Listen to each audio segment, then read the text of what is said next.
There were some fantastic horror movies this year, and unfortunately there were also some flops. There's blood everywhere. Why did you let us do that? It's so bad! I'm gonna round up the most disappointing horror movies of 2023. Let's do it. We should be close now. We're not going to find them. We will. Pooh, Piglet. Kicking it off with Winnie the Pooh, Blood and Honey. Listen, I am a fan of bad horror movies just like everybody else. It's one of the fun things about the genre, but there is also such a thing as a bad horror movie. Laura's dead. There's someone else outside. And you know what? This is an example of that, unfortunately. For a $100,000 budget, the issues here extend much further beyond the flaws in the story and the acting, and also just delves into fundamental filmmaking problems such as atrocious sound mixing, abrupt cuts, and nauseating camera work. Friends, why are you doing this, please? I would have never left, I swear. The amateur filmmaking becomes particularly problematic here during murder scenes, rendering the action nearly incomprehensible at times. The movie disappoints on so many levels. For a low-budget B horror film, where the hell is the gratuitous, eye-rolling amount of gore? Terrifier, for example, had far less of a budget, and they made a highly captivating villain, killer atmosphere, in a world that's got over-the-top kills that people absolutely loved. The editing, pacing, and of course the acting was abysmal in Blood and Honey. The film's execution here leaves so much to be desired, warranting the overwhelming amount of criticism and accountability for its subpar quality in this film. Brace yourself. Next one on the list is Children of the Corn. I really wanted to like this, and to be honest, the entire series is pretty mid to subpar. How dare you! Sure, the original Stephen King adaptation was decent, but man, does this new movie flop hard. The biggest issues here are definitely the editing, acting, horrendous visual effects. It just doesn't really hit, man. The amateur quality here is evident with jarring contrast, poor lighting, and inconsistent color tones that give it a fan-made feel. He took care of me. So now I'm going to take care of him. I will say though, the lead in this movie was definitely a saving grace, but not nearly enough to carry the film whatsoever. CGI is almost always a letdown for me, and this is no exception. The monster, He Who Walks, resembles a bizarre vine corn plant hybrid.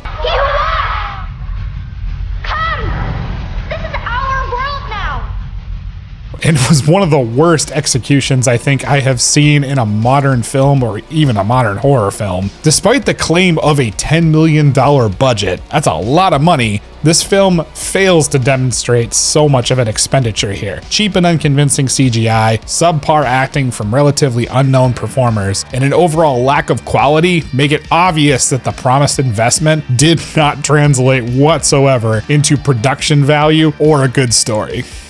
Angela? If you can hear this, we love you. Please come home. The Exorcist Believer, a totally lackluster follow-up to a classic, this movie fails to capture the magic of its predecessor, destined to fade from memory shortly after viewing. Despite a runtime of only about an hour and a half, the movie feels painfully extended with minimal excitement until the final 10 minutes or so, which disappointingly are very underwhelming. What did you say? I didn't say nothing. Anticipation generated by a promising trailer, which it was a pretty good trailer, including the addition of Ellen Burstyn, proves deceptive as the film itself is described as drab, slow, and just entirely uninteresting. The body and the blood! Catherine! The body and the blood! The body! Despite my initial excitement after the trailer, the narrative lacks coherence, and I felt left in the dark about the demon's identity, the purpose, and just a poorly realized storyline. This was a big miss for me. The film's failure to provide a satisfying explanation or engage the audience underscores its overall lack of impact and serves as a reminder that maybe David Gordon Green could use some pointers in his career. Just a big miss, man. Not a good movie. Father Gabriele Amorth.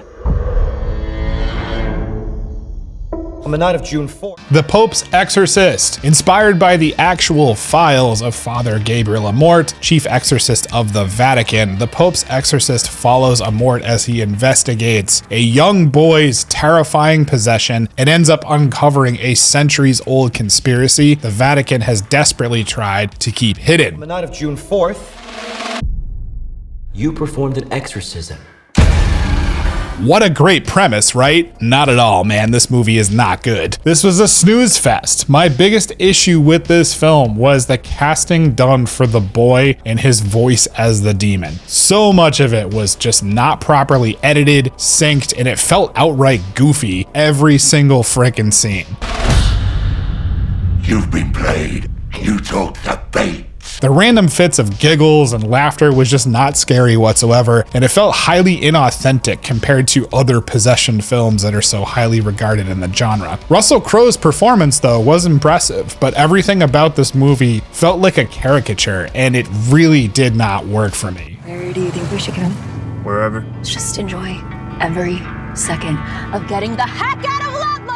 Pet Sematary, Bloodlines. Man, this was another bummer for me. I love Pet Sematary, and I think all of us as horror fans are waiting for someone competent to give us a great lore story behind the franchise. This definitely wasn't it. The plot goes back to 1969, where a young Judd Crandall and his childhood friends band together to confront an ancient evil that has gripped their hometown of Ludlow. First place I learned about death was a pet cemetery. This movie completely departs from the theme of accepting grief as a natural part of life and goes into the supernatural. Why? It's such a departure. With the decision to delve into Ludlow's past during the time of the conquistadors, why the hell would you skip the opportunity to explore Native American folklore and the connection to the supernatural horror and cemetery in the area? The plot was directionless, vague, and the omission regarding Judd burying his dog seemed to be a ridiculously stupid mistake given the film. I think something's wrong with Timmy. He needs time to adjust. Now please, someone step up to the plate and give us a great lore story in the Pet Sematary universe. Wouldn't that be sick? Please call me. Now getting into the found footage genre, and I love found footage films, we're going to talk about The Outwaters. This movie is about 4 travelers who encounter a menacing phenomena while camping in a remote stretch of the Mojave Desert. Beginning with a critique of its glaring editing issues, this film, despite being a found footage follower's hopeful choice, disappoints on multiple fronts here. Really, please call me. I'm so worried.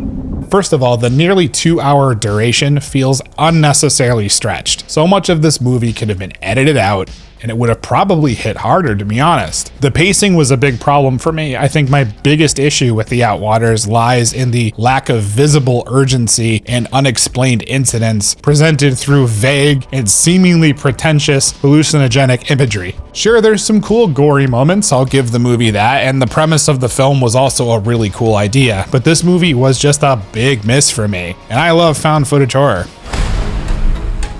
Welcome to Freddy Fazbear's, where fantasy and fun come to life. Five Nights at Freddy's. Before you ask, yes, I have played some of the games, at least enough to appreciate some of the Easter eggs in the film. I think the biggest problem that I had with this movie is that it's just not scary at all. With such a spectacular budget, a great team, and a killer talent behind making the animatronics, why the hell didn't we at least get some sort of transformative sequence where these things are truly terrifying to be around? You've got Jim Henson's Creature Shop at the helm here. What the hell? What do they want? They want to make her like them.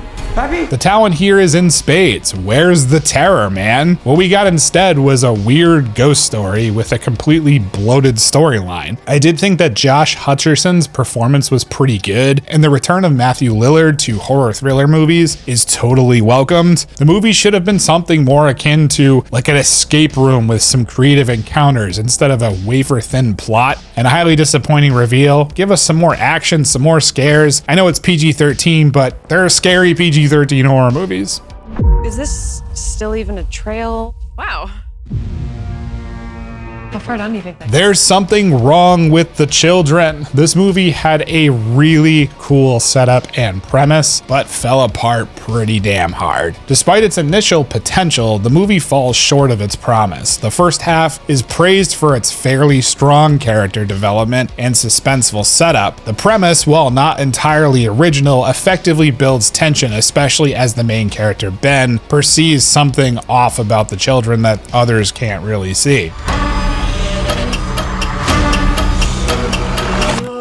This clever use of suspense generates some cool, inventive moments in the early parts of the film, and here's where things fall apart. I will give the movie that the soundtrack was pretty cool, but the horror cues were just painfully obvious, man. My biggest issue was the dialogue and how freaking annoying the kids were. The decent build-up into an abrupt and super chaotic final act with very little context was exceptionally jarring. Give us some flashbacks and backstory, dude. This film was just an incoherent mess with a bunch of annoying freaking kids. In this house.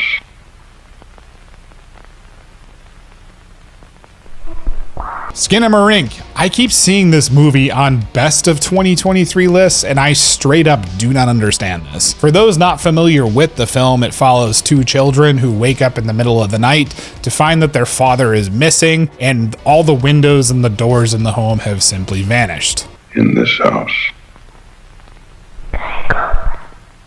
Listen, I can get behind an artistic film. People told me go in blind, don't look at your phone, and just immerse yourself in the movie. I can appreciate that this movie successfully acknowledges a very cool and also creepy concept. In this house. But all I got instead was eye strain trying to visually comprehend scenes and find some substance. I found nothing, man. Where I think this movie would have been successful is maybe an edited down short horror film that could have been conceptually realized later into some sort of full feature. This felt like an early access demo of a movie with some really cool ideas, but painfully bloated and directionless to the point of giving me a huge headache. Call's been rerouted to the new station, so it should be quiet. There's an emergency, the station's number's on the desk. Malum, I don't understand why this movie exists. It's the same freaking movie as the 2014 movie, The Last Shift, and not even as close to as good. The plot follows a rookie police officer who willingly takes the last shift at a newly decommissioned police station in an attempt to uncover the mysterious connection between her father's death and also a vicious cult. You think that the director of the same movie would do more with his story? I guess not. And while I enjoyed the 2014 film, the 2023 remake is essentially a lazy approach and shot-for-shot remake of the same movie from 9 years ago. Just want to work where my father worked, even if it's for one night. He was a hero. Until he wasn't, you know? Why bother doing this? If you haven't seen the previous version, you might find some enjoyment here, but instead I felt like this was just essentially a cash grab. The same director made the same movie twice. Why? As horror fans, you want to see something new from a director. Challenge yourself, man. Expand the lore or the story. I think we all saw through it, and it's a shame. What were some horror movies that didn't live up to the hype for you? Leave them down in the comments below. Thanks so much for watching. I will scare you guys next time.